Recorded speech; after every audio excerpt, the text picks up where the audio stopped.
Hello guys, welcome back to my channel. So இந்த வீட்டில் நம்ம என்ன பார்க்க போகிறோம் அப்படின்னா, எவ்வளோ சூப்பராக டேஸ்ட்டாக வந்து எப்படி இந்த சில்லி சிக்கன் செய்கிறது அப்படிங்கிறத பார்க்க போகிறோம். அதுக்கு வந்து நம்ம நார்மலாக சிக்கன் 65 ஃப்ரை பண்ணுவோம் இல்லையா, அதுக்கு என்னென்ன மசாலா பவுடர் அதெல்லாம் போடுமோ அதெல்லாம் போட்டு நல்லா மிக்ஸ் பண்ணி எடுத்து கொஞ்சம் நேரம் மேரினேட் பண்ணிக்கலாம். ஸோ தட் நம்ம சிக்கன் வந்து கொஞ்சம் சாஃப்ட்டாக வரும். அண்ட் நான் என்னென்ன மசாலா போட்டு நான் எப்படி செஞ்சேன் அப்படிங்கிறது உங்களுக்கு தெரியணும்னா கமெண்ட் பண்ணுங்கள். கண்டிப்பாக நெக்ஸ்ட் வீடியோவில் சொல்கிறேன். அதுக்கு அடுத்தது நம்ம மேரினேட் பண்ணி வச்சுருந்த சிக்கனை வந்து ஒரு டவாவில் வந்து ஆயில் விட்டு ஃப்ரை பண்ணி எடுத்துக்கலாம். ஃப்ரை பண்ணும்போது ஒரு பீஸாக உள்ளே போடுங்க. நம்ம வந்து 4-5 பீஸ் வந்து மொத்தமாக உள்ளே போட்டோம் அப்படின்னா அது எல்லாமே ஒன்றோட ஒன்றா சேர்ந்து ஒழுங்காக குக் ஆகாது. ஸோ தட் நம்ம ஒன்றா போட்டு ஃப்ரை பண்ணி எடுத்துக்கலாம். அண்ட் இது வந்து ஒரு பக்கம் நல்லா குக் ஆனதுக்கப்புறமா நெக்ஸ்ட் சைடு திருப்பி விட்டுட்டு அந்த சைடையும் வந்து நல்லா குக் பண்ணி எடுத்துக்கோங்க. 2 பக்கமும் நல்லா குக் ஆனதுக்கப்புறமா நம்ம எல்லாத்தையும் ஒரு பிளேட்டில் தனியாக எடுத்து வச்சுக்கலாம்.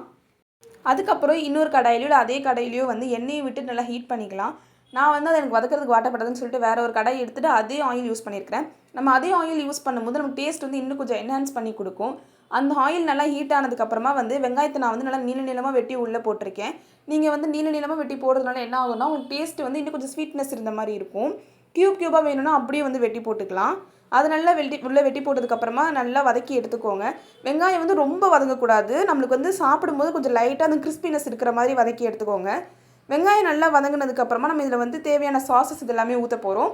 நான் வந்து இன்றைக்கி என்னென்ன சாஸஸ்லாம் ஊற்றுறேன் அப்படின்னா, டொமேட்டோ சாஸும் சோயா சாஸும் ஊற்றிக்கிறேன். டொமேட்டோ சாஸ் வந்து நீங்கள் எவ்வளோ வேணுமோ நிறையவே ஊற்றிக்கலாம். அது நமக்கு டேஸ்ட் என்ஹான்ஸ் பண்ணி தான் கொடுக்கும். பட் சோயா சாஸ் வந்து நிறையா ஊற்றிடாதீங்க. அது ஒரு மாதிரி கசக்கிற மாதிரி டேஸ்ட்டு கொடுத்துரும். ஸோ சோயா சாஸ் மட்டும் கம்மி பண்ணி ஊற்றிக்கோங்க. அந்த ரெண்டுத்தையும் ஊற்றினதுக்கப்புறம் நல்லா மிக்ஸ் பண்ணி எடுத்துக்கோங்க. அதெல்லாம் நல்லா மிக்ஸ் பண்ணி எடுத்ததுக்கப்புறமா நம்ம ஃப்ரை பண்ணி வச்சுருந்தோம் இல்லையா சிக்கன் 65, அது எல்லாத்தையும் உள்ளே போட்டு மிக்ஸ் பண்ணிடுங்க. சிக்கன் 65 மிக்ஸ் பண்ணும்போது ரொம்ப கறியை வந்து கொத்துன மாதிரி ஆக்கிடக்கூடாது. ஓரளவு 1-2 இருக்கிற மாதிரியே தான் மிக்ஸ் பண்ணணும். அதையும் நல்லா மிக்ஸ் பண்ணி எடுத்துட்டோம் அப்படின்னா நம்ம சூப்பரான சில்லி சிக்கன் வந்து ரெடி ஆகிடும். நல்லா சண்டே அதுவுமா ஆஃப்டர்நூனில் சூடாக ரைஸ் வச்சுட்டு நம்ம செஞ்ச சில்லி சிக்கன் வச்சுட்டு சிக்கன் குழம்பு ஊற்றி சாப்பிட்டோன்னு வச்சுக்கோங்களேன், அவ்வளோ டேஸ்ட்டாக இருக்கும்.